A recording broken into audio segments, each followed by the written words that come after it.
Hi, and welcome to This Week in East Brunswick, the Township's own news and information program. This week we'll tour the children's art exhibit, now on display at the library. We'll also hear from the library's facility planning coordinator, Jason Stone, and see improvements being made to the public meeting rooms. Township Arts Coordinator Dolly Vasta invites us to East Brunswick Vo-Tech Saturday night for a performance by Peter Maxwell's Ballroom Dance Theater. Our regular features will include information on preparing soil for gardening from Middlesex County Agricultural Agent Pegi Ballister-Howells. On Health Facts, Ken Shalhoub introduces the director of the Laurie Imaging Center, and on Consumer Aware, Adrian Eisner celebrates National Consumer Week. We'll wrap up with a review of this week's Township Council meeting, but first, here's a quick look at what's on Channel 8 next week. Monday at 10 a.m., it's Look Great, Feel Great with Lenore Kulik and aerobics and biofeedback. At 10:30, it's the PBS-produced Reading Rainbow for kids. Tuesday at 7 p.m., it's Kids Stuff, produced by the Libraries of Middlesex. And at 7:30, John Magliaro's Sports Talk, with his guest, Dr. David Scott, Director of Sports Medicine at Rutgers University. Wednesday at 3 p.m., it's Stories for the Kids, read by East Brunswick Children's Librarians. At 7:30, it's For Art's Sake, with Dolly Vasta and her guest, comedian Rick Siegel. At 8 p.m., it's The Arts, produced by the Middlesex County Cultural and Heritage Commission. And we'll be back Thursday night at 7 and 8 p.m. with an all-new This Week in East Brunswick. Be sure to check the Channel 8 program guide for repeats of all of our shows. This month, student artwork from East Brunswick Elementary Schools and Hammersholt has been on display at the East Brunswick Library. The children whose work was displayed received certificates of recognition at an art awards ceremony held Tuesday night at the high school. The exhibit at the library includes clay and plaster masks, photographs, paintings, charcoal portraits, aerial landscape and kaleidoscope images, sculpture, collage, still lifes, giant fake food, and more.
If you'd like a closer look at the exhibit, stop into the library before the end of the month. Now let's join Jason Stone for some of the new renovations taking place at the library. This is Jason Stone at the East Brunswick Library. Due to a generous gift from the Friends of the Library, the meeting rooms are being renovated this spring. We will have new carpeting and new wall covering throughout the meeting rooms. We hope to have them done in time for the Joyce Carol Oates program on Sunday, April 26 at 7 p.m. If the rooms are not ready, that program will be held at the Senior Center. The meeting rooms are available for meetings and programs that are open to the public, sponsored by any nonprofit organizations or community groups. Right now, the meeting rooms are used for over 1,000 meetings a year by over 100 different groups. If your group is interested, please visit the administration office of the library to fill out an application. Hi, this is Pegi Ballister-Howells. I'm the Middlesex County Agricultural Agent, and I'm here to give you some tips on backyard gardening. Today, we're going to talk about preparing the soil. It doesn't matter if you're planting vegetables or flowers or even laying out a new lawn. Preparing the soil is one of the most important things and the first place to start. Now, there's a number of things that you can add to the soil, But before you know exactly what you want to add, the best thing to do is have a soil test. Now, Rutgers University provides a very good soil test for just a minimum charge of $6. You send approximately a pint of soil in this little bag. The test goes over to Rutgers University, comes back to me, and then I will send you the results with the proper recommendations for your crop. If you don't have a soil test, anything you add is a guess. But these are some things that will help improve the soil. First, we have cow manure. Cow manure is a natural organic product. It certainly does improve the texture of the soil and adds a certain amount of nutrients, but you really don't know how many nutrients it adds.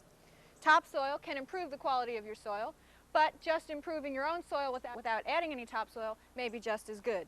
Lime is very important. Lime provides calcium and changes the pH to the proper pH for the crop you're trying to grow. Peat moss is another alternative to adding organic matter, and the last small bag is a 5-10-5, which is a basic garden fertilizer. Now, in preparing the garden, you would want to put some things on top so that you can work them in as you turn the garden. In this bucket, we have compost, another very inexpensive source of organic matter. You can compost in your own backyard, or many communities have municipal composting facilities where you can get the compost already prepared for you. You could just put this on the top of the bed, and then, of course, you would want to work it in.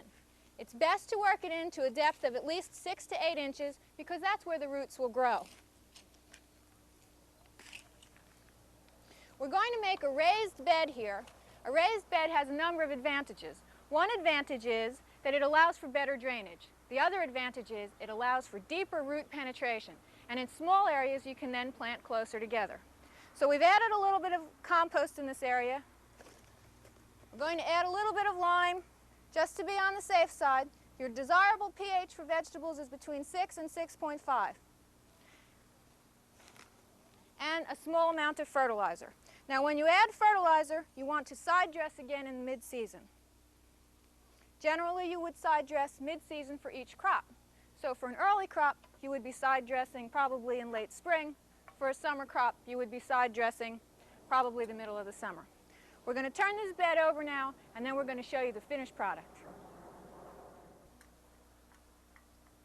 Okay, we've just about finished up this bed. It's raised about 6 inches. It's very important to keep the sides tamped down so it doesn't run off too quickly, and you have a finished bed all ready to plant. We'd like to see you here next week because we're going to plant some vegetables and show you how it's done right. This is Peggy Ballister-Howells, Middlesex County Agricultural Agent.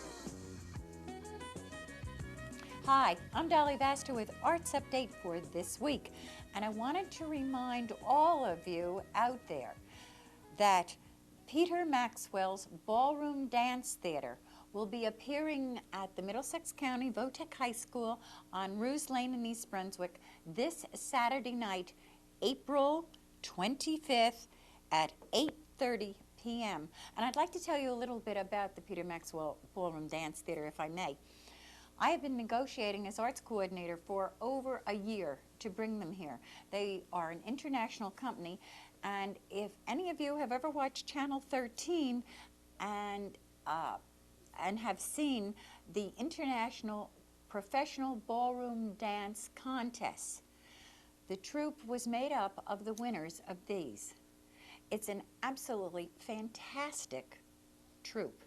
They have been winning acclaim all across the country and Europe, and we were so lucky to be able to get them. This is part of their second cross-country tour. They will only be in this area once, and that will be this Saturday night, April 25th. Tickets are $8 for adults and $5 for seniors and students, which is a marvelous price. You will never, never, never get them at this price again.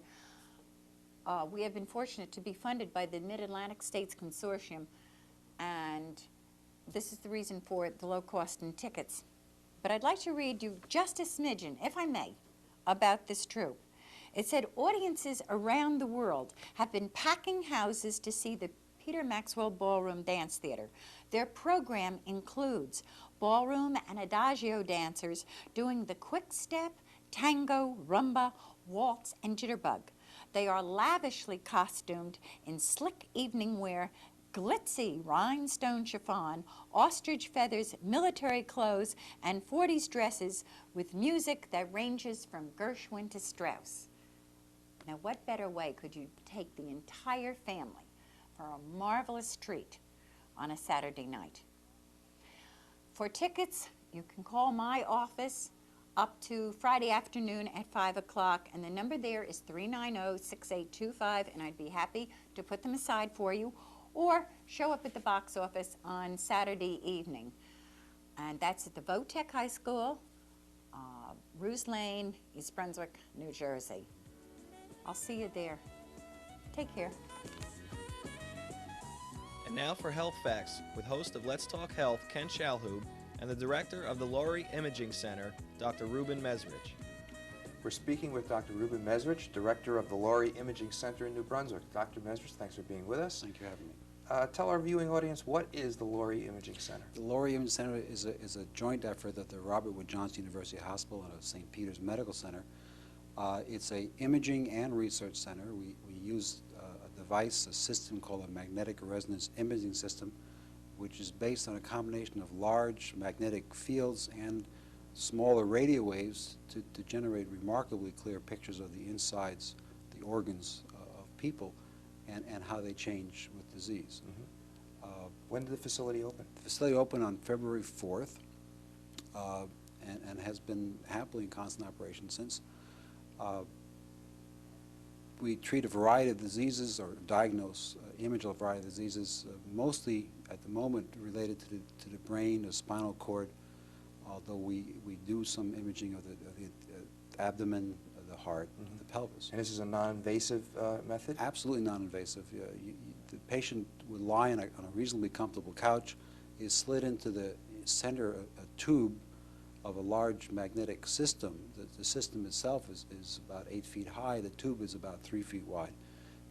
Patient slides inside to a well-lit, comfortable area, and that's all for about a half hour. The patient can be awake. I tend to fall asleep when I go into the system. And the examination can last for a half hour to an hour and a half. We don't use any x-rays at all. There are no injections of any sort. And images are generated without twisting or turning or moving about. And some of the conditions that can be indicated with this? Well, they vary from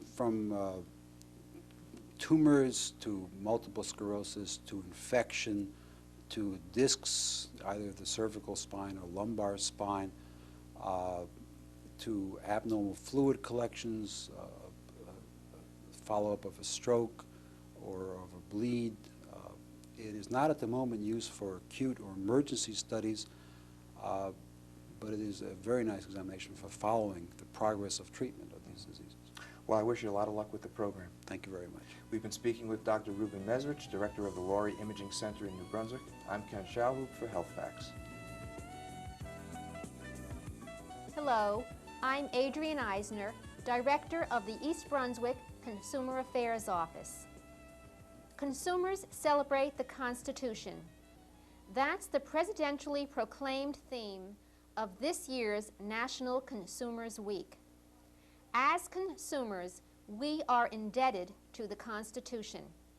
It established our free market, gave us a common currency, interstate and international trade, and standard weights and measures. It paved the way for a national postal system, probably today's most used consumer provision. National Consumers Week is dedicated to consumers everywhere, learning to play a more effective role in the modern marketplace. Remember, we the people are all consumers. For further assistance or inquiries about consumer-related problems, please be sure to call us at the East Brunswick Consumer Affairs Office. The telephone number is 390-6954. Our office is located in the municipal building from 9 a.m. until 5 p.m.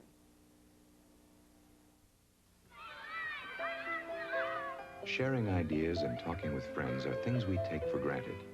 Children with severe mental retardation and physical handicaps often have difficulty expressing their feelings.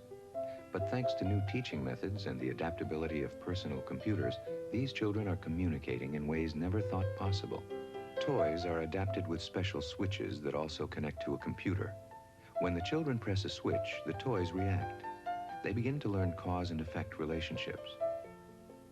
This gives children a basis for communicating their ideas. Using the computer, they can say, "This is what I want. This is who I am. This is how I feel."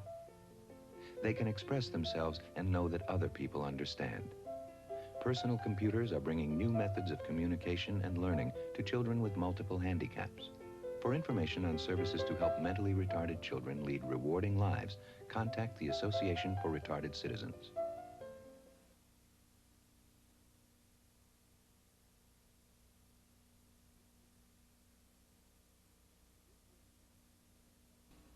This year's township expense budget was adopted Monday night at a public hearing held just before the council's regular agenda meeting. At the hearing, some changes to the budget were highlighted.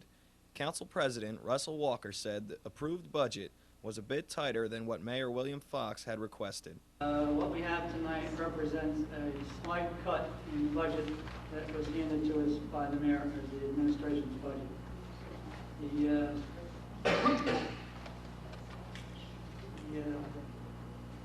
budget that was given to us by the mayor represented a 4.8 cent increase in the tax rate.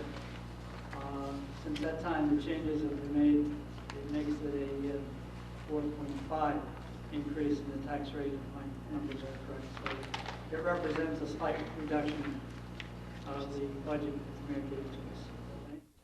Councilman Louis Becker and Joseph Hudak voted against the budget, while Councilman Jack Sinagra, William Kirk, and Council President Russell Walker voted in favor of the budget. Becker, who originally supported the budget, said a recent memo from Administrator Gregory Fahrenbach swayed his position. The memo told all town employees not to give Becker any information unless approved by Council President Walker. On April 16th, I received a memorandum from Gregory Fahrenbach, technically, constitutional, illegal, destruction of my civil rights. It has nothing to do with the question that's on the table, Mr. It has everything to do with it. I'm sorry. I didn't hear You haven't let me finish, and I have to say why I'm voting against the budget. No, I'm not going to allow it. Mr. Bush, now may I give my reasons for voting against the budget? I think the chair certainly should entertain any reasons why any councilman's going to vote yes or no. I think the chair also can decide if you're on the issue or not. Well, I'm on the issue, and I'll explain why. The issue started out as being a reflection of something that you got in the mail or from somebody No, it last isn't. Wednesday night. I'm That's the way it I'm started. voting against the budget because there's an item in there that I'm against. All right, let's And I talk have about to- that item. That's the item, the salary of Mr. Fahrenbach. Thank you. And I'm against it because I was in Trenton today, and I've been told that this memorandum is unconstitutional, illegal, a contravention of my civil rights and the rights of everyone on this council. I cannot vote for a budget that contains a salary of Mr. Fahrenbach. Thank you. We have your reason. The memo was issued as a result of Becker's disclosure of confidential information regarding the Turnpike expansion. The administration and council said Becker's action could cost the town $1.2 million, but Becker felt it was his obligation to inform the public of a potentially costly oversight. At the agenda meeting, the council discussed the possibility of attending a retreat with the administration to improve communication and set goals. The garbage crisis was also brought up at the meeting. Several citizens from Irate, independent residents against toxic environments, urged the council not to become complacent about the solid waste problems. They complained about the smell and size of Edgeboro. They also warned that a trash incinerator may be on its way to an adjacent site to Edgeboro. And Township Engineer Bill Tanner told the council about a computerized master plan that could predict the effect development would have on traffic, water, sewage, and other planning concerns. That's all for this week, and thanks for watching.